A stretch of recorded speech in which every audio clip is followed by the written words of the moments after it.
10:01, let's rock and roll. Welcome to the Hammerdown Roadshow. My name is Jay Mervis, Senior Director of Healthcare Sales here at Fortinet. We're going to put the pedal to the metal and talk trends, tech, and tunes. Today, I've got Jason Elrod, CISO at Multicare out west. Jason, welcome aboard. How are you doing today?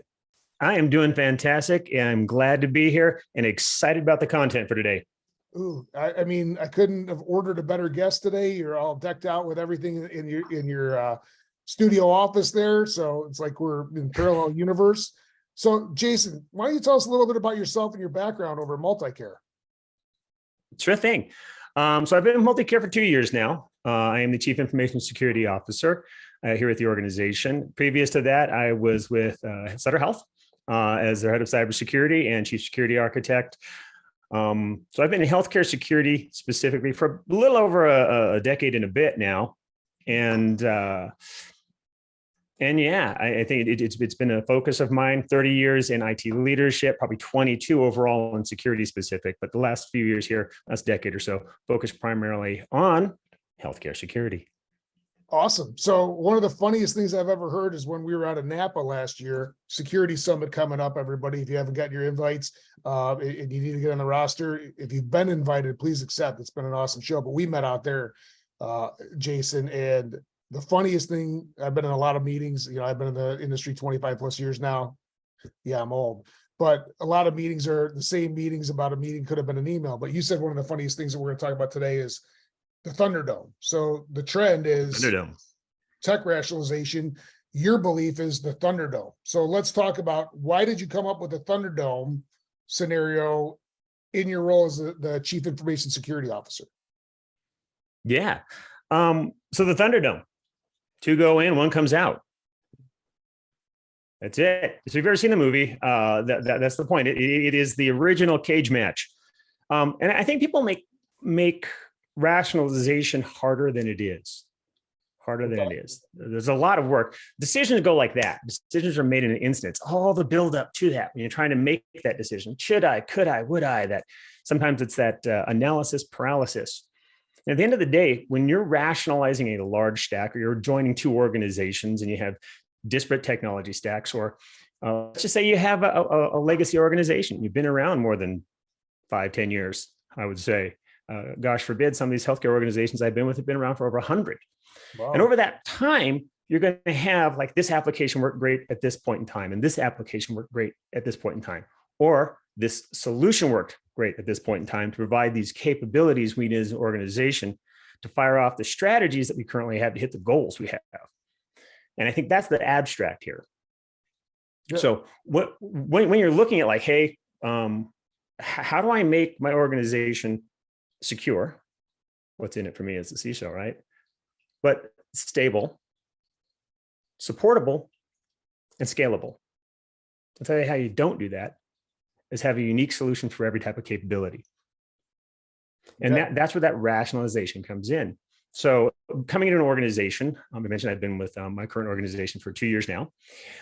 You see there's a lot of different ways that we might be achieving a capability, like a little bit of fringe here, a little bit of fringe there, this best in class here for this one sort of leaf skill or a capability that we're going to do here.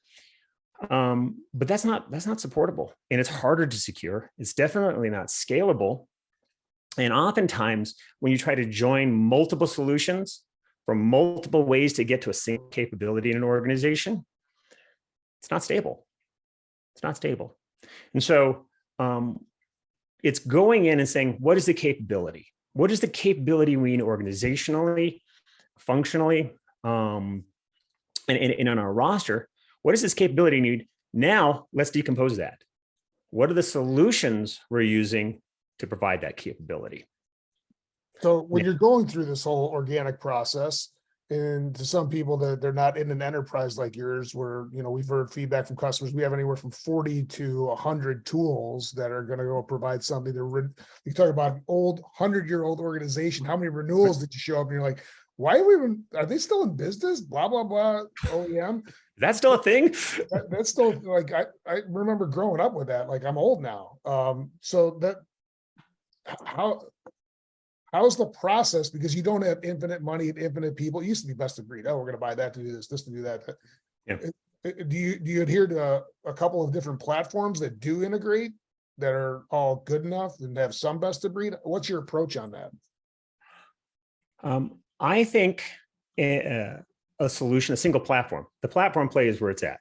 So if you can go to a platform and you can get, I'll just pick a number, like 80% of all the capabilities you need off a single platform, that's better than having like 85% on this one and 92 on this one and having to do 70%, having 3 or 4 different ones to provide you only a slightly or marginal increase in capabilities.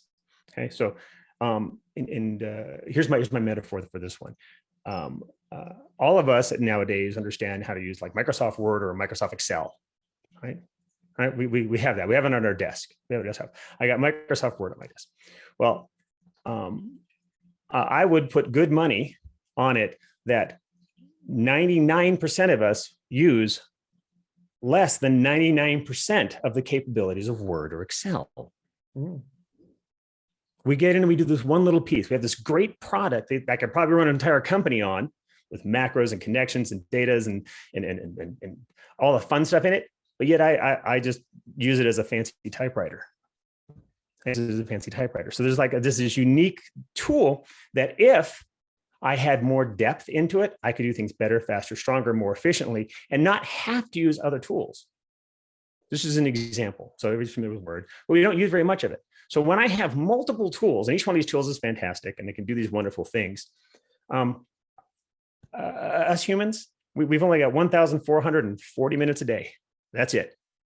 And our talent profile has to work within that. And we get that much each day to concentrate on something, to learn something, to do something. And if I'm task switching that, or I'm resource capability switching that between tool to tool to tool to tool, I'm never going to get in depth. I'm never actually going to use 80% of that tool, which could cover probably 100% or more of the capabilities I need.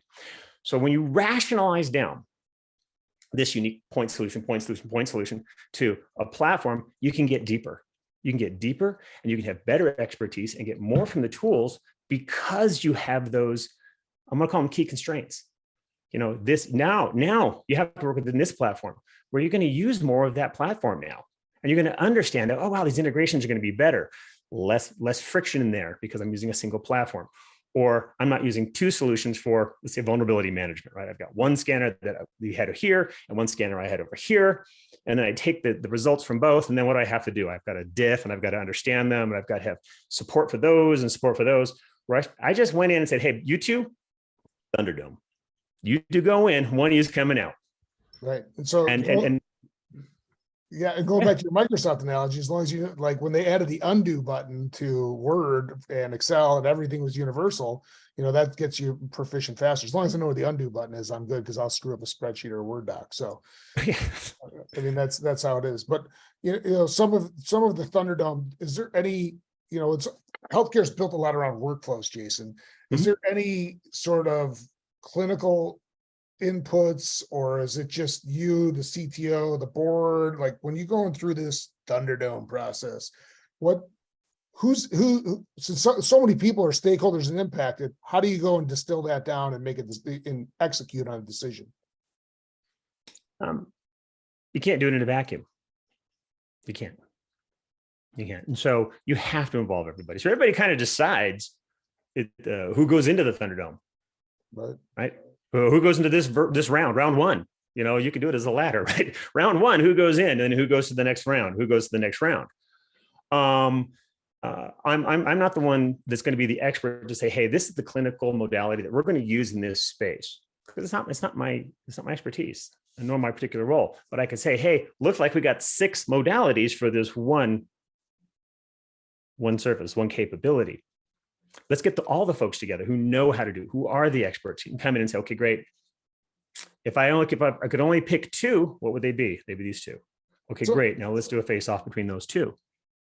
So how do you get a cultural consensus on that? And I don't even know if cultural consensus, but there's a shift because everybody in an M&A scenario, and you guys have acquired a ton. And how do you get consensus? Because it takes a culture shift for everybody to get buy-in. Normally, when you get buy-in to a culture, that's when success happens. How do you get that, being the guy that normally says no? God, I guess I think that there's 2 versions of no, right? There's the NO, and that's a complete sentence, period. And there's a KNOW. Okay. So a lot of times, you have to come in and say no, period. That's a violation of federal law. We don't do that.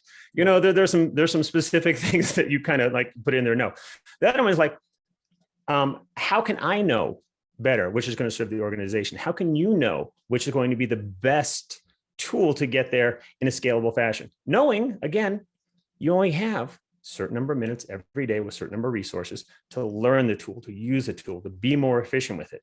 And so if you're giving up on one of those 4 S's that I mentioned, right? Secure, stable, scalable, supportable. If you're giving up on one of those, that means you're going to be spending time on that once it's implemented. For instance, if I don't pick a solution that hits all 4 of those, let's say it's not stable, it's secure, it's supportable, and it's scalable, but it's not stable. Well, guess what? We're not using it. We're not using it to the level we could use it because we're always trying to keep it up. We're taking resources away and focusing them on trying to maintain the stability of it, not necessarily the security, scalability, or supportability. So we can support it, but now we just can't keep the dang thing working. So you want to be able to find those solutions to say, hey, which solutions here are going to be providing the capability in the best fashion possible, and these are your Thunderdome criteria, right? Are secure, compliant, privacy enhancing, are stable. They fit with our systems. They connect with the systems. They don't have to rely on too many external forces for their operation or integrations. They're scalable. It means it's repeatable. It's a pattern I can use again and again and again. So I can automate it. And that's efficiency, right? That's force multiplication right there. And they're supportable. That means my folks don't have to learn 16 systems to do one capability. Right. That's the Bruce Lee quote on this one is I fear not the man who has practiced 10,000 kicks once. I fear the man that has practiced one kick 10,000 times. You get rock solid on that. And that's the idea. Rationalize, reduce, and just focus on that like your life depended on it. And you'll be able to use it a lot better. And for patient safety and to provide those clinical outcomes, your life does depend on making sure that we are just going that pattern. That's why it's important. Well, that's a fantastic call out, right? So, and that's that repeating that thing, practicing that one thing, knowing that one thing so in depth. Because when there is an emergency, not if, when there is an emergency, people do not rise to the height of their possible capabilities. They fall to the level of their training and practice. Correct. If you've only had to break a smaller set, a unique set of skills or plays or tools and solutions, you're going to be razor sharp on that. You're going to be the one who's practiced that 10,000 times. You're going to be the one that the problem should fear. Because you're going to get in there, you're going to fix it. And that relates to everything from stability, uptime, patient safety, financial viability in organizations. So it's critical. And I think it can be somehow portrayed as more difficult to like, well, I've always used this solution. Well, yeah, we call it a medical practice because we learn things and change things along the way. So we don't always do things in the medical industry like we used to maybe 100 years ago. Last time I checked, less whiskey and less leather straps in the operating theater. Right. I was going to say cocaine used to be in Coca-Cola. So, I mean, we don't do that anymore. There you go. No wonder why they got more done back in the day. But I'm just saying cocaine ain't cheap either. But, going through some of that, let's the way you're going, Jason, you got a future in marketing. We talk about, you talk about not a matter of if, but when. We talk about the 5 hours of healthcare: risk, resource constraints, ransomware. It's not a matter of if, it's a matter of when. It's radiology. How do we, enable those services? And then, of course, I forget the other R. I'll have to ask Eric Winnock, but you got a future in marketing if it doesn't work out. Appreciate it. Everybody remembers things in threes or they're simple ways, but yeah. That's a good way to go through the Thunderdome process. Let's transition over to tech. What does good look like when you're using the Thunderdome approach with your technology stack that you have in there to go and secure the organization? What does good look like? How does that approach, you talk platform, what does that really mean? Um, well, I'm not going to get too atomic on this one.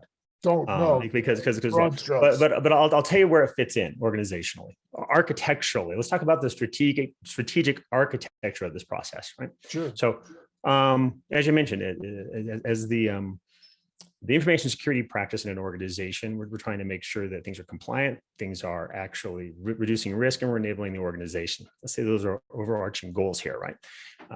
So we're doing that. That's what security is about. So you look at things from that context. It's a function of decomposition, right? So what are my goals? Okay, I'm gonna have to protect let's say the data or a healthcare record here, and so that's what it is. So you come down to that's the goal. We got to make sure that it's HIPAA compliant, that we're secure, we're privacy enhancing, and we're doing it in such a way that enables our provider population to do their job in a fantastic way. Okay, so what's my strategy for that? You're going to come up with a ways or a means to do that. Oh, we're going to do this, we're going to do that, we're going to have this, we're going to have those. Now, a strategy is really just it's a plan. It's how. So you work that out. So I've got goals, I've got vision, I've got goals, and now I'm in the strategy function. I'm playing with that. So this is how it works. When I'm done with my strategy, my plan, I've got all my great thinkers together in one thing, and we've thunk the thinking that we need to think. That's a quote. Right? So we agree, this is our plan, this is our strategy. Well, the next thing you need to do is say, well, in order for us to pull off this strategy, what are the capabilities we need as an organization? What are the capabilities? And I've been mentioning that. Okay, it's this capability, that capability, that capability. Now, if and then you go, okay, what solutions do we have that are providing those capabilities? And if we don't have solutions for those, what are the ones we should look at? So how do you look at those? Well, I'm going to say, this is where you kind of go from the strategic thinking side of the house to the tactical thinking side of the house and the type of solution you use. So you go, okay, well, here's solutions. Now you look at the solution, it goes, well, how is this designed to work with everything else we're doing? Right? How does this cog fit in with that cog to make sure it does this and goes forward versus blowing up? So how to design, how could we implement this? How can we operate it? How can we support it in the organization? So you have to realize that that's where the rubber hits the road. And it connects to your strategy and capabilities through the solutions you choose. Right. So that's what process is the Thunderdome. So the Thunderdome gets you to what good looks like from an execution perspective. Exactly. You go, okay, the solution, let's say there's two solutions. Okay. The Thunderdome is really easy if there's no solution. One goes in, one comes out. Right. Done. We need something to do this. Call our three guys. I don't have it. Let's go get that. I got get myself a 49 fireball to do it. Boom, done. I'm good. But when there's like, hey, these two folks both think they can do that capability really good. They think the kung fu is pretty good.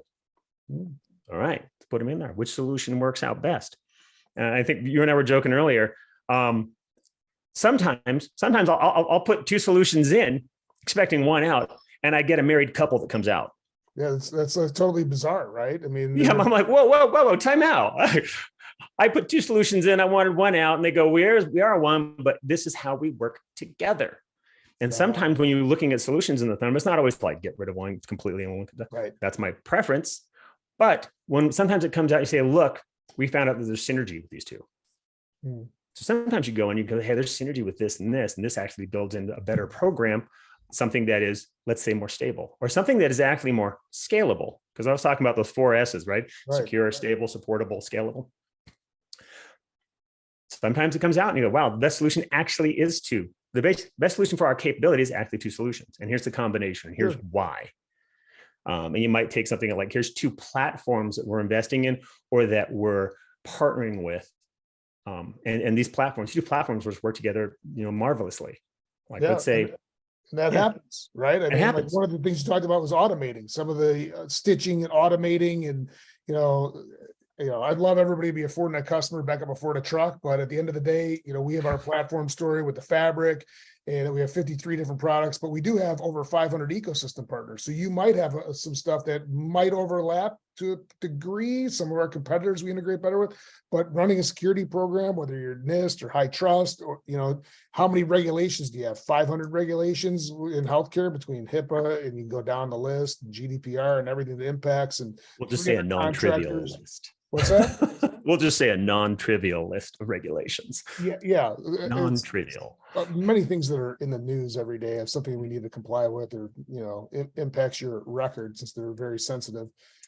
So, that's where we see the, continuum of care, where we, support you as a customer, and, many of your peers in the industry on that, securing that data across. You have 300 organizations that have contractors between insurers and downstream folks that are, not part of your, internal network, that do something, a specialty clinic. So all that data has got to get protected. And if you have 50 different solutions, it's just not gonna be protected. So yeah, I appreciate the platform approach and the Thunderdome, 2 go in, 1 come out, 2 go in, sometimes 2 come out. I mean, hey, it happens, Well, right? I mean, it's like one entity comes out. It's a couple therapy. it's like you can't split the baby, right? I mean, what Yeah, about the like, baby? wow, okay. I mean, like, Who would have thunk? that's what it is. Who would have thought we would have 2? As long as you don't have 3 things come out, I mean, that's That's what you don't want, right? 2 go in and 3 come out. You're like, whoa, time out. I got to get a 4th party involved and take care of that. All of you are voted off of Gilligan's Island on that one. So I will say, you did mention something here, though. When you're talking about that platform, and maybe we're talking about the number where things integrate. Sometimes there is crossover. And proper partnering in my book is from back and say, hey, Jay, I'm not going to use this part of the Fortinet this family of capabilities, or the solution to provide this particular capability, because I've got this other one over here.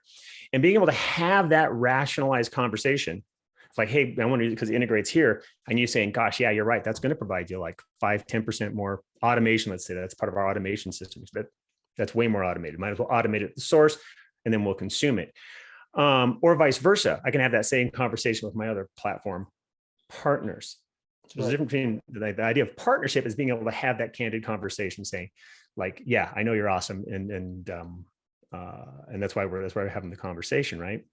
But be able to have that candor, saying, okay, and I know you can do this, but should you do this for us? Well, and there's a big difference there too. Yeah, and on that, the whole thing is there's always a technical consideration, a financial consideration, and the worst one's the emotional consideration, because somebody's married to the babe, whatever that technology is, right? And so, in a perfect world, like hey, if you got a renewal that's going to cost you're in your 3rd 3-year renewal of something, it should cost you significantly less than moving to something new. And that's why we built out a lot of the integrations. And like, I know you chuckled. We'd love to back up a Ford truck with every customer. It's not reasonable. There's certain things you've been running and you have it tuned, and you're like, look, if this is a different pocket, but whack-a-mole. If you go and change out a whole ton of your environment, IT is all about variables, right? Water levels and viscosity and whatever you want to call it, because everybody gets, who's been in the business a long time, you're like, dude, if we just talk about variables all the time, we got to change this variable. You move too many parts, you're not running a security program, like then we're all like not hugging friends. It's a bad place to be. So, that's why we spend a ton of time where the business does change. You do need to integrate with stuff that you've had forever, and you're not going to get rid of it because the renewal is nominal and the product is performing. But if you can go and consolidate down, we're a good option for you. So, before cut away, Security Summit, really look forward to seeing you out there. I know it's a short flight for you. It's a long ass flight for me here in Charlotte, but it'll be great to catch up again in Napa. I know Security Summit this year, I know Overbeck's going to blow it out. It's going to be awesome. So I look forward to catching up there. Let's go to my favorite part of the show, corporate Christmas. I asked you the other day, I said, hey, Jason, you're the guest. You get to pick the band, AC/DC. So I love AC/DC, 17 studio albums, 50 years of music now. I mean, I just looked today, I'm like, 50 years, holy smokes. 1970. How old are we? I mean, come on. How old are we? I am 48 and a half. I just admitted that to Sarah Richardson on the last podcast recording. I don't know how old you are. So you're the youngin' on the call. Hey, well, there you go. Used to happen all the time when I'd fake my age and show up at meetings and be the young guy in the meeting, and now I'm the old guy. But why do you love AC/DC, Jason? Oh God. Okay, so we're talking about the Thunderdome, Thunderstruck. Got to have it, right? AC/DC, right there, Thunderstruck. So that was my cue for today on that one, because they were going to talk a little bit about that. But I have to say, I mean, That goes back to my my childhood too. I was a big rocker. AC/DC, some Black Sabbath, some Metallica, a bunch of all the hair bands, Van Halen, that whole genre. That was me. That was me in high school, and the AC/DC are always going to have a spot in my heart. So yeah, I mean, yeah, you're not the first person to pick AC/DC. One of the things I got to find unique things, but to talk about them as a band, I didn't discuss this last time, but AC/DC and NXS and all the bands in Australia, when they had billboards, their way of advertising was to have a catchy 4-letter thing. This is before market research and market analysis, but they had a 4-letter name, put it on all the billboards. People showed up to their shows, and then they were like superstars. So AC/DC's in that bucket, alternating current, direct current, whatever it is. But I'll take the next tune. I'm going to take one that's kind of out of left field. This was actually a #1 hit in 1995. Big Gun from Last Action Hero with Schwarzenegger. I had no idea. I forgot about it when I was doing my research last night. Big Gun. And then one of the things, and I think of you when I hear this song, it's a long way to the top. Because when you're running a security program, it's a long way to run a very successful security program. And, you've got a lot of warring factions, and then you get to the top. It's a long road. So I applaud what I've talked to Troy about some of his war stories. I was on the other end as a partner for a long time. I get it. What other tunes do you have? I'll give you 2. It's like fantasy football style. Well, it is. So you pick one of the good ones, it's a long way to the top if you want to rock and roll. But hey, I mean, how can you be in security and not be concerned with dirty deeds done dirt cheap? I think that's what we all face. That's the story of the threat actor right there. That's very, very impressive. You have another one? I mean, there's the old school favorites like Back in Black. That's a great one. You've got you mentioned a movie. I'm gonna have to consult the Oracle really quick. I'll ask you. You can be my Oracle today. There was a movie about semi trucks being taken over by aliens and then trying to kill the population. I think Emilio Estevez within it. And maybe that was Thunderstruck, where AC/DC did part of the soundtrack on that one. So I'll have to look at that one up. You recall what it's? I don't recall what it is. This is my cheesy science fiction movie, like addiction. I remember it because we're young enough to remember that. I don't look it up, but I'll give you my last one before we go to covers. And flick of the switch. I wish in security, a flick of the switch, we could just shut the threat actors out. And sometimes that happens, but many times you're running, blue team, red team, SOC, SOAR programs, you name it. There's a bunch of stuff going on to get. Yeah, I love that one too. I mean, it's like a flick of a light switch too, when you finally get visibility into your organization. Oh my Lord, everything runs for the shadows. For sure. Okay, so you had covers now? Yeah, I don't know if you have any covers out there. I just know that you said Back in Black. It's been covered with Foo Fighters playing with AC/DC a couple times, and Guns N' Roses, and even Axl Rose played with AC/DC for about 18 months.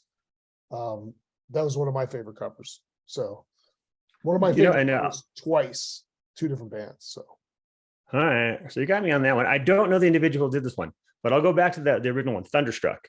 Yeah, there is a cover of it by these 2 guys with cellos. I don't know if you've seen it. So Thunderstruck on cellos, it's fantastic. You never would have thought it, but it's great. One of the best covers I've seen on that. Very unique. And I like the mixed modalities too. Some heavy overdriven electric guitar to cellos. Yeah, I mean that's when somebody's talented, when they take something that is in one specific area of music, and then they go and blow it out with what their specific expertise is. That's very different, like diametrically opposite. So totally cool. Well, Jason, I really appreciate you coming on the podcast. Really look forward to you. We're like 60 days ish out from Napa. Looking forward to catching up with you at Security Summit. It'll be a blowout time again. Thanks for coming on the show. Keep up the good work, good work and fighting the good fight. And we're happy to be partnering with you to do that. My pleasure. It's always fun talking to you, Jay. Yeah, looking forward to it. Both the events coming up and hey, the continued partnership. Yeah, it sounds good. Listen, tell your mom, tell your friends, share it, like it, post it. Thanks for tuning in.